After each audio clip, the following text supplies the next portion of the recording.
Film की शुरुआत होती है कुणाल धर से, जिसे पुलिस कोर्ट में पेश करने ले जा रही थी। कुणाल का दोस्त भास्कर उसे वहाँ उसके लॉयर केतन शाह से मिलवाता है। वो लॉयर उसे कहता है कि जब तक मुझे तुम्हारे बेगुनाही पर यकीन नहीं हो जाता तब तक मैं तुम्हारा केस नहीं लड़ूंगा। ऐसा कहते हुए वो कुणाल को अपने बारे में सब कुछ बताने के लिए कहता है। तो कुणाल उसे अपनी कहानी सुनाता है और सिर्फ फ्लैशबैक में चला जाता है और हमें 18 साल पहले का समय दिखाया जाता है। कुणाल एक कश्मीरी पंडित परिवार से बिलोंग करता था। 1990 में हमलों की वजह से हजारों अन्य कश्मीरी पंडितों की तरह उन्हें भी मजबूरन कश्मीर छोड़ना पड़ा। कुणाल की माँ की पहले ही मौत हो चुकी थी और उसके पिता उसे लेकर मुंबई चले आए ताकि वो कश्मीरी पंडितों की हालत की तरफ दुनिया का ध्यान खींच सके। मुंबई में वो दोनों एक छोटे से कमरे में रहते थे। कुणाल के पिता एक समाज सेवक थे और उसी काम में लगे रहते थे। उनका सपना था कि एक दिन वो वापस कश्मीर लौट जाएंगे। उनको अब मुंबई में आके कई साल हो चुके थे और कुणाल भी अब बड़ा हो चुका था और वो एक जिम में इंस्ट्रक्टर की नौकरी करता था।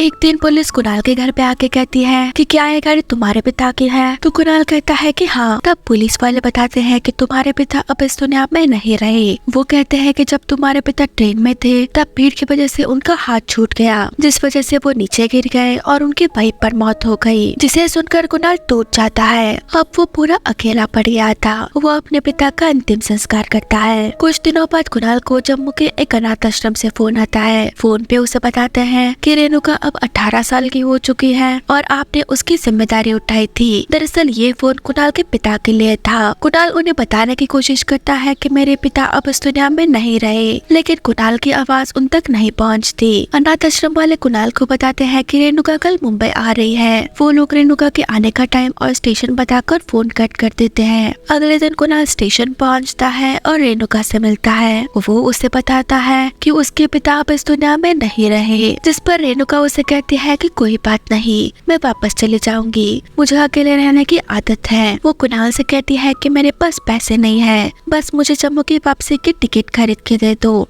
मैं जम्मू जाके तुम्हारे पैसे लौटा दूंगी। जिसके बाद कुणाल रेणुका के लिए टिकट तो खरीदता है पर उसे 7 दिन बाद का रिजर्वेशन मिलता है। रेणुका कहती है कि कोई बात नहीं, मैं 7 दिन स्टेशन पर ही रह लूंगी। जिसके बाद कुणाल उसे छोड़कर जाने लगता है और जब वो पीछे मुड़ के देखता है तो रेणुका एक बेंच पर बैठकर रो रही थी। फिर कुणाल उसके पास आकर कहता है कि तुम मेरे साथ घर चलो और 7 दिन तुम वहीं पर रहना। जिसके बाद कुणाल रेणुका को लेकर घर पहुँचता है। अब कुणाल के मकान मालकिन रेणुका को देखकर हंगामा खड़ा कर देती है। वो कहती है कि रेणुका यहाँ नहीं रह सकती, तुम एक ही आदमी का भाड़ा देते हो। कुणाल अपने मकान मालकिन को बहुत मनाने की कोशिश करता है। आखिर में कुणाल कहता है कि रेणुका घर के अंदर रहेगी और मैं बाहर सो जाया करूँगा। तब जाके वो मकान मालकिन कुणाल की बात मानती है। अब इन 7 दिनों में कुणाल रेणुका को पूरी मुंबई घुमाता है और 7 दिन कैसे गुजर जाते हैं दोनों को पता ही नहीं चलता। फिर रेणुका के जाने का दिन आ गया था और कुणाल रेणुका को स्टेशन छोड़ने आता है। रेणुका कुणाल से कहती है कि पिछले 7 दिन मेरे जिंदगी के सबसे खूबसूरत दिन थे। इतना कहकर वो ट्रेन में चढ़ जाती है। अब ट्रेन छूटने के बाद कुणाल को अपने प्यार का एहसास होता है और वो ट्रेन के पीछे दौड़ने लगता है, लेकिन ट्रेन की स्पीड काफी ज्यादा बढ़ चुकी थी, जिस वजह से वो ट्रेन में नहीं चढ़ पाता। और जैसे ही वो मुड़ता है तो देखता है कि रेणुका ट्रेन से उतर गई थी। वो दोनों एक दूसरे को देखकर बहुत खुश हो जाते हैं क्योंकि रेणुका भी कुणाल को प्यार करने लगी थी। जिसके बाद कुणाल और रेणुका शादी कर लेते हैं। शादी में कुणाल का दोस्त भास्कर जो उसके साथ जिम में काम करता था, वो कुणाल को गिफ्ट के तौर पर उनके हनीमून के लिए होटल में एक रूम बुक करता है। जिसके बाद कुणाल और रेणुका उस होटल में पहुंच जाते हैं। वहाँ पर रिसेप्शन के पास उन दोनों को एक छोटी सी लड़की मिलती है। तभी उसे जॉनी नाम का एक आदमी उसे अपने पास बुलाता है और वो छोटी लड़की जॉनी को डर के वहाँ से अंदर चली जाती है। जॉनी उस होटल की रिसेप्शनिस्ट को बोलता है कि इन दोनों को हनीमून स्वीट दे दो। फिर वो दोनों अपने रूम में चले जाते हैं और अपनी पहली रात गुजारते हैं। दोनों की जिंदगी बहुत ही अच्छे से गुजर रही थी। फिर अचानक एक दिन पुलिस कुणाल और रेणुका को अरेस्ट कर लेती है। उन दोनों को पता ही नहीं था कि पुलिस ने उन्हें अरेस्ट क्यों किया है। फिर एक इंस्पेक्टर कुणाल को एक लड़की का फोटो दिखाकर पूछता है कि कौन है यह लड़की। इस पर कुणाल कहता है कि मैं इसे नहीं जानता। पुलिस वाले उन दोनों से बार बार पूछ रहे थे कि ये बनाने का धंधा तुम किन लोगों के साथ मिलकर कर रहे हो। पुलिस वाले कुणाल को बहुत टॉर्चर करते हैं और उसकी आवाज रेणुका भी दूसरे रूम में सुन रही थी। वो उस लेडी इंस्पेक्टर से पूछती है कि हमारी गलती क्या है। इधर वो इंस्पेक्टर कुणाल को एक वीडियो टेप दिखाता है जिसमें एनी नाम की लड़की अपने की एंकरिंग कर रही थी। ये वही लड़की थी जिसका फोटो कुछ टाइम पहले पुलिस वालों ने कुणाल को दिखाया था। उसके एंकरिंग के बाद उस वीडियो में कुणाल और रेणुका की पूरी वीडियो थी, जिसे देखने के बाद कुणाल बहुत ही ज्यादा शॉक हो जाता है। वो कहता है कि बंद करो इस वीडियो को। इधर रेणुका को भी वो वीडियो दिखाई जाती है, जिसके बाद वो लेडी इंस्पेक्टर रेणुका से कहती है कि तुम कुणाल के खिलाफ गवाही दे दो। उसने तो सारा इल्जाम तुम पर ही डाल दिया है और ये सब कुणाल का ही किया है। वो उन लोगों से मिला हुआ है। रेणुका पहले तो साइन करने के लिए मना कर देती है, लेकिन वो लेडी इंस्पेक्टर उसे पहला फुसलाकर साइन करवा लेती है। जिसके बाद रेणुका को बाहर ले जाया जा रहा था, तभी कुणाल उसके सामने आता है। कुणाल रेणुका से कहता है कि चाहे कुछ भी हो जाए तुम किसी भी पेपर पर साइन मत करना। ये लोग तुमसे मेरे खिलाफ गवाही दिलवाना चाहते हैं। ये सब झूठ बोल रहे हैं, हमें फंसाने की कोशिश कर रहे हैं। तभी रेणुका को एहसास होता है कि उसने बहुत बड़ी गलती कर दी। जिसके बाद रेणुका कुणाल के सामने वहाँ से कूदकर जान दे देती है। अब सीन प्रेजेंट में आता है, जहाँ पर कुणाल ये सब अपने लॉयर केतन शाह को सुना रहा था। उस लॉयर को भी कुणाल पर यकीन हो जाता है और वो कुणाल को बेल पे छुड़वा लेता है। इसके बाद सीन स्विट्जरलैंड के ज्यूरिख में शिफ्ट होता है, जहाँ पर एनी विक्रम नाम की एक आदमी से मिलकर कहती है कि वो इंडियन लड़का जिसकी वीडियो हमारे पर है वो जेल से बेल पर छूट गया है। तुमने तो कहा था कि वो कभी नहीं छूटेगा। जिसके बाद विक्रम सिमी रॉय को मिलता है, जो वो हेड की मालकिन है और अभी कुछ घंटे पहले ही उसके हस्बैंड की मौत हो चुकी थी और उसकी एक बेटी भी है जो उसे कुछ खास पसंद नहीं करती। विक्रम सिमी रॉय को कुणाल से जेल से छूटने की बात बताता है, तो सिमी उसे कहती है कि वो एक मामूली सा लड़का है और हम बहुत बड़े लोग हैं, वो हम तक कभी नहीं पहुंच सकता। इधर कुणाल जेल से छूटने के बाद उसकी जिंदगी का एक ही मकसद था कि वो उस पेट वाले लोगों का पता लगाए और रेणुका की मौत का बदला ले। वो फिर से उस होटल में जाता है और उस रिसेप्शनिस्ट से जॉनी के बारे में पूछता है, तो वो बताता है कि जॉनी उसे सिटी बाजार में मिलेगा। जब कुणाल सिटी बाजार पहुंचता है तो उसे वो पुलिस वाला भी दिखाई देता है जो जॉनी से पैसे लेके जा रहा था। मतलब वो पुलिस वाला भी उन बनाने वाले लोगों से मिला हुआ था। जॉनी भी कुणाल को देख लेता है और भागने लगता है। कुणाल भी उसका पीछा करता है, पर जॉनी एक चलती बस में चढ़ के वहाँ से भाग जाता है। लेकिन इस छीना झपटी में कुणाल के हाथ जॉनी की बैग लगती है। जिसके बाद कुणाल उस बैग को लेकर अपने दोस्त भास्कर से मिलने आता है। उन्हें उस बैग में कुछ टेप्स, कुछ कैश और एक ईमेल का प्रिंट आउट मिलता है जो ज्यूरिख से आया था, जिसमें लिखा गया था कि जॉनी कुछ हनीमून टिप्स के साथ तुरंत ज्यूरिख आए। ये देख के भास्कर उसे कहता है कि तुम्हें पुलिस के पास जाना चाहिए। इस पर कुणाल उसे कहता है कि इसका कुछ भी फायदा नहीं, पुलिस भी उन लोगों के साथ मिली हुई है। मैंने खुद उस पुलिस वाले को जॉनी के साथ उसे पैसे लेते हुए देखा है।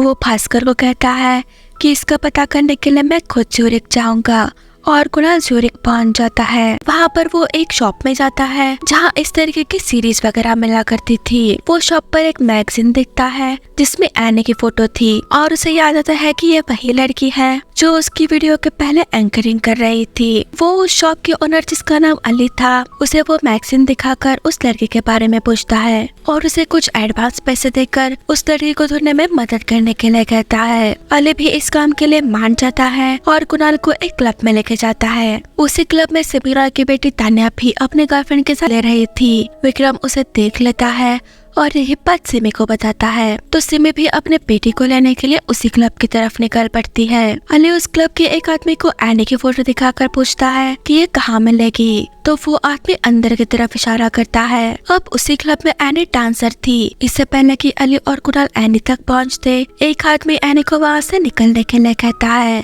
और वो क्लब का मैनेजर कुणाल को एक रूम में सोने के लिए छोड़ता है। जब कुणाल उस रूम के अंदर जाता है तो देखता है कि वहाँ एक टीनेज लड़की थी और वो वही वही लड़की थी जिसे कुणाल और रेणुका अपने हनीमून वाले होटल में ले थे, जहाँ पर वो लड़के जॉनी को देखकर डर गई थी। कुणाल उस लड़के को देखकर शॉक हो जाता है क्योंकि वो लोग उस छोटी लड़की से धंधा करवा रहे थे और उसे भी उस रूम में उसके साथ सोने के लिए भेजा था। जिसके बाद कुणाल उस छोटी लड़के को लेकर वहाँ से बाहर जा रहा था, लेकिन उस क्लब के गार्ड्स उसे रोक लेते हैं। कुणाल की उन गार्ड्स के साथ बहुत हाथापाई होती है, लेकिन वो उस छोटी लड़की को वहाँ से नहीं ले जा पाता। क्लब के गार्ड्स कुणाल को क्लब के बाहर फेंक देते हैं और वो सिमी रॉय के कार से टकराता है, जो वहाँ उस क्लब में उसकी बेटी को लेने आई थी। तो सिमी कुणाल को अपनी गाड़ी में डालकर अपने घर ले जाती है। अगले दिन जब कुणाल को होश आता है तो देखता है कि वो सिमी रॉय के घर पे है। वो रूम के बाहर आता है तो देखता है कि सिमी रॉय और उसकी बेटी तान्या में बहस हो रही है। तान्या अपनी माँ सिमी से बोल रही थी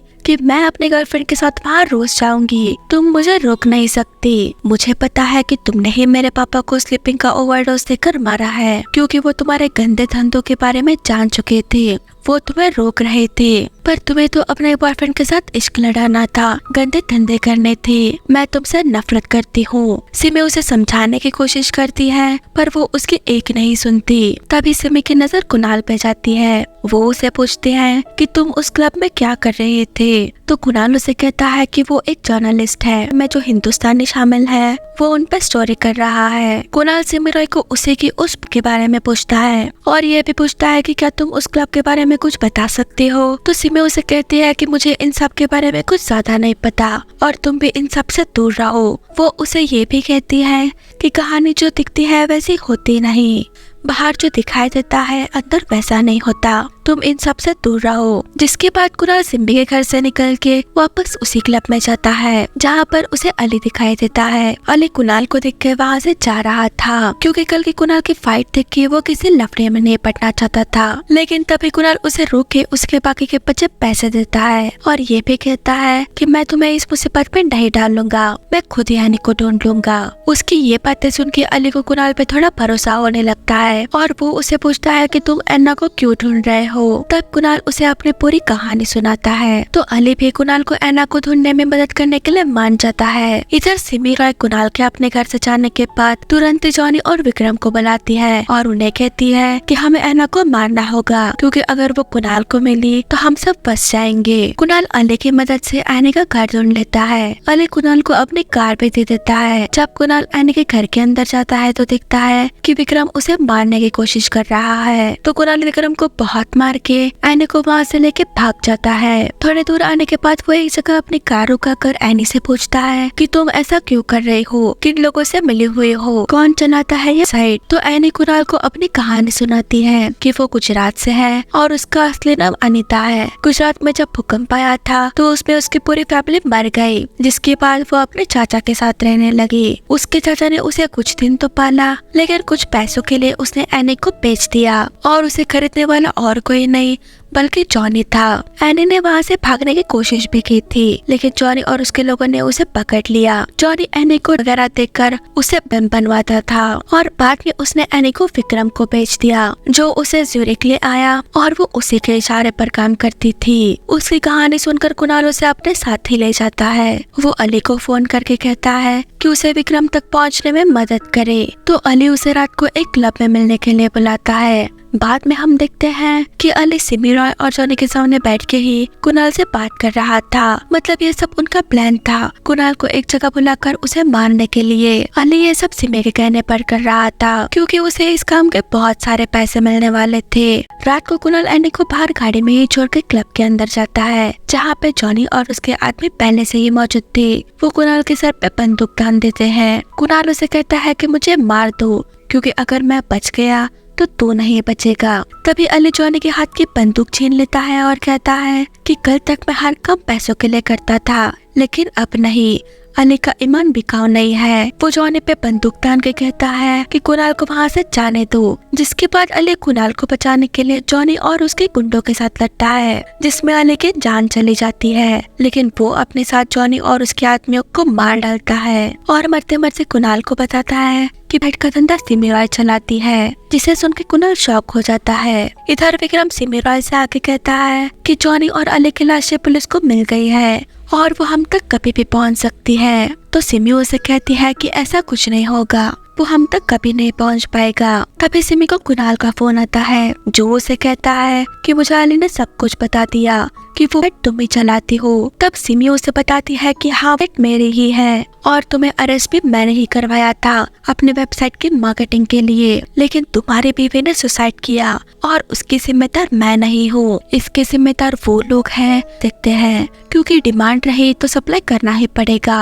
और अगर मैं नहीं करूँगी तो कोई और करेगा। ये कलयुग है, यहाँ एक की तकलीफ दूसरे का तमाशा है। वो कुणाल को पैसे भी ऑफर करती है, लेकिन तब कुणाल उसे कहता है कि मैं अब तेरे साथ वही करूंगा जो तू आजकल सारी दुनिया के साथ करती आई है। अब कुणाल और एनी सिमी के बेटे तान्या का पीछा करते हैं। तान्या को पता चल जाता है कि वो दोनों उसका पीछा कर रहे हैं और वो कुणाल पे बंदूक तान देती है। तब कुणाल उसे कहता है कि मुझे तुम्हारी मदद चाहिए तुम्हारी माँ को बर्बाद करने के लिए। तान्या उनकी मदद के लिए मान जाती है क्योंकि वो भी अपनी माँ से अपने पिता की मौत का बदला लेना चाहती थी। आगे हम देखते हैं कि सिमी रॉय के दरवाजे पर बहुत सारे जर्नलिस्ट होते हैं। वो सिमी रॉय से पूछते हैं कि तुम धंधा कब से कर रही हो। तब सिमी बहुत ही मुश्किल से अपने घर का दरवाजा बंद करती है। जब सिमी टीवी चालू करती है तो देखती है कि वो चलाती है उसी वेबसाइट पर उसकी बेटी तान्या और उसकी गर्लफ्रेंड की वीडियो अपलोड हो चुकी है जिसमें वो दोनों एक दूसरे के काफी नजदीक हैं। तभी वो जल्दी से विक्रम को फोन करके उस वेबसाइट को बंद करने के लिए कहती है। उसी वक्त वहाँ कुणाल तान्या को लेके आता है। कुणाल सिमी से कहता है